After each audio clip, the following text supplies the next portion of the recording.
I do think a huge part of what we can try and do here, both in regulation but also in the cultural conversation we have, is to edge better product design over time so that, yes, things like brick phones or things like phones, there are some companies that have developed phones that are much more appropriate for young people, don't have distractive features. Those things are exactly where we want the future to go in terms of young people and supporting parents with those decisions. The Keir Starmer is announcing a midnight curfew on social media for 16 and 17-year-olds. It'll be one of the final things that he does as Prime Minister.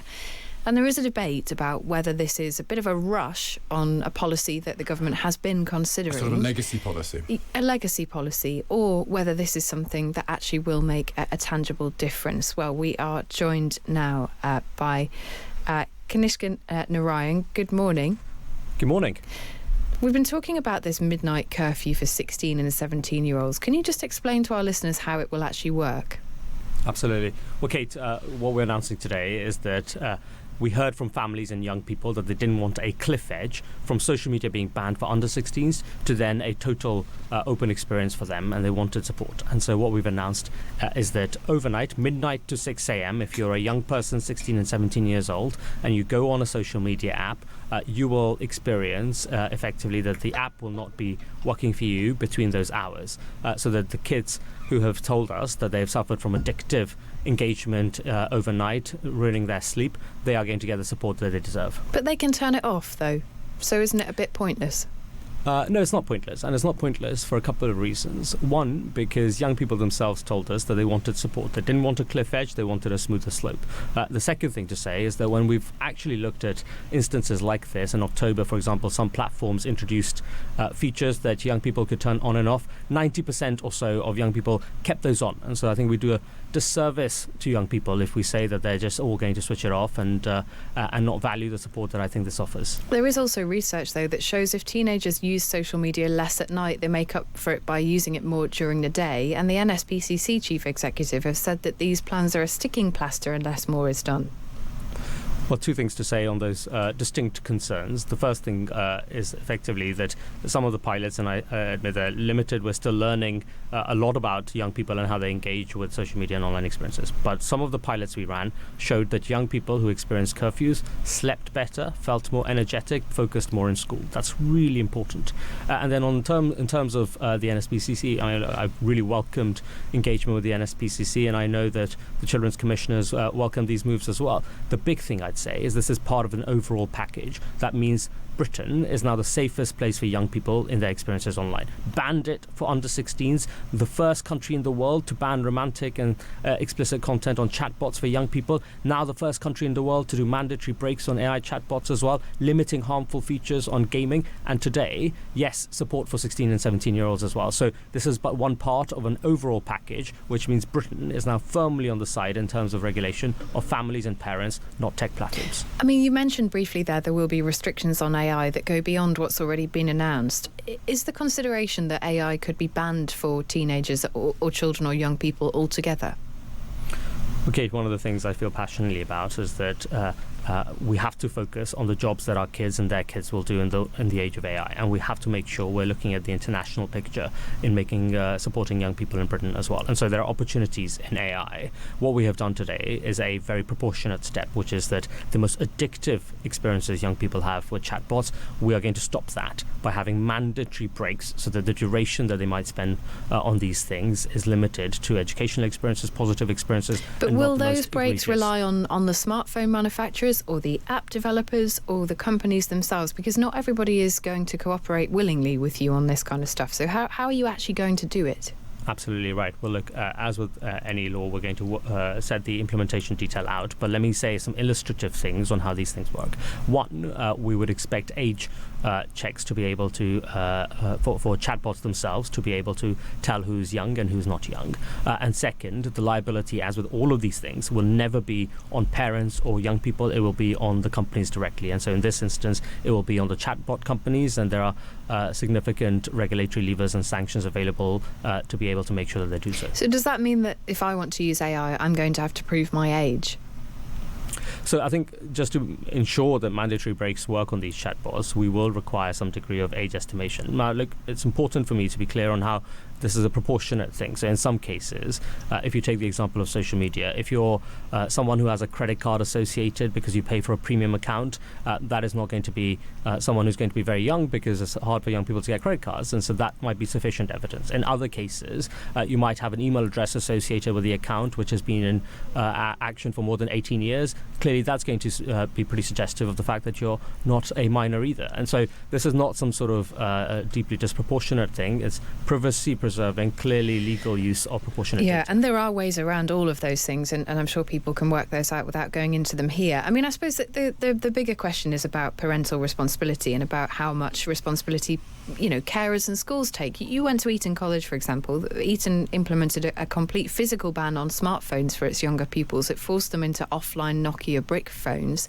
Do you think that's something that parents should be doing, that schools should be doing? Just saying, never mind the safeguards, you can get around them. Here's a brick phone, this is what you're going to use.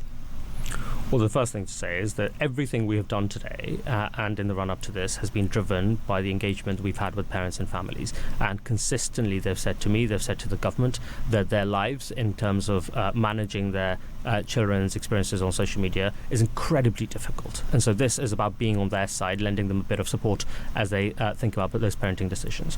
And then directly to your question, I do think a huge part of what we can try and do here, both in regulation but also in the cultural conversation we have, is to edge better product design over time, so that yes, things like brick phones or things like phones, there are some companies that have developed phones that are much more appropriate for young people, don't have distractive features. Those things are exactly where we want the future to go in terms of young people and supporting parents with those decisions. We're talking a lot about the online world at the moment in the context of safety and of MPs and of the rhetoric that some people use. A lot of critics say that being anonymous online helps people feel that they can say things, send death threats, send rape threats to MPs and other public figures without really very much fear at all attached. Do you think it's time to talk about whether people should be allowed to be anonymous on these social media apps? I think we've had a long-running conversation. I remember the policy conversation on the Online Safety Act tackling this question as well. I think there are some legitimate reasons for why some people use anonymity as a way of making sure that they can conduct appropriate whistleblowing in some really challenging circumstances. There are minority groups who have said to me that it's really important for them to be able to protect themselves when they're trying to call for help as well. And so there's a balanced debate to be had. The big thing that I'm interested in, and that will be looking forward to the introduction of next year onwards, is allowing users the power to be able to opt out of non-verified accounts in terms of the content on their feed. That sort of thing where we're not at all treading on important free speech values. Well, yes, but that just hides it, doesn't it? Well, I'm asking you a bigger question here, which is, you're the ministry who really thinks about this stuff. Do you think it's appropriate for people to be anonymous online? I mean, you must get hate, you must get criticism the same way lots of MPs do. Well, look, of course, I get racist content aimed at me on a pretty daily basis. But the thing I mentioned to you at the very outset is that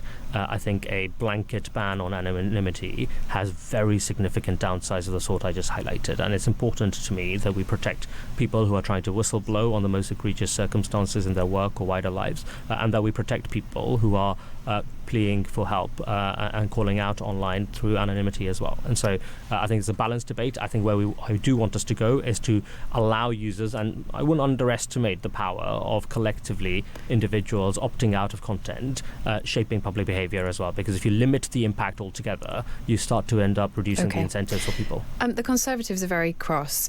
They say the government changed the Commons agenda for today, preventing them from debating whether Parliament should take a shorter summer break so that Andy Burnham could answer questions in the House of Commons after he becomes Prime Minister.